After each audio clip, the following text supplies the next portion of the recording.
পিরোজপুর জেলা পরিষদের প্রশাসক হিসেবে দায়িত্ব পালন করলেন বিএনপির কেন্দ্রীয় নির্বাহী কমিটির সদস্য অধ্যক্ষ আলমগীর হোসেন। প্রশাসক হিসেবে যোগদান উপলক্ষে দোয়া ও মিলাদ মাহফিল অনুষ্ঠিত হয়েছে। আজ মঙ্গলবার বেলা ১১টায় জেলা পিরোজপুর পরিষদ প্রাঙ্গণে দোয়া মাহফিল অনুষ্ঠানে স্থানীয় রাজনৈতিক ও সামাজিক অঙ্গনের নেতৃবৃন্দ উপস্থিত ছিলেন। অনুষ্ঠানে সভাপতিত্ব করেন জেলা বিএনপির আহ্বায়ক নজরুল ইসলাম খান।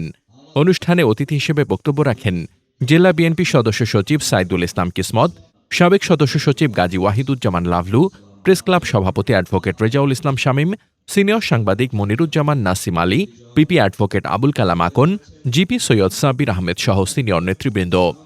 বক্তারা নবনিযুক্ত প্রশাসক অধ্যক্ষ আলমগীর হোসেনের সফলতা কামনা করে বলেন, তার নেতৃত্বে পিরোজপুর জেলা পরিষদের উন্নয়ন কার্যক্রম আরও গতিশীল হওয়ার প্রত্যাশা করেন। এ সময় বিভিন্ন পর্যায়ের নেতাকর্মী ও সাধারণ মানুষ অংশগ্রহণ করেন। অনুষ্ঠান শেষে উপস্থিত অতিথিরা প্রশাসকের সঙ্গে শুভেচ্ছা বিনিময় করেন এবং তার দায়িত্ব পালনে সার্বিক সহযোগিতার আশ্বাস প্রদান করেন। অনুষ্ঠান শেষে জেলা উলামা দলের সভাপতি মাওলানা দেলোয়ার হোসাইনের নেতৃত্বে দোয়া মোনাজাত পরিচালনা করা হয়। দোয়ায় বেগম খালেদা জিয়ার রুহের মাগফিরাত কামনা, তারেক রহমানের সফলতা কামনা, দেশ ও জাতির কল্যাণ, পিরোজপুর জেলার উন্নয়ন কামনা করা হয়। মোহাম্মদ শামীম রেজা, দৈনিক খোলা চোখ।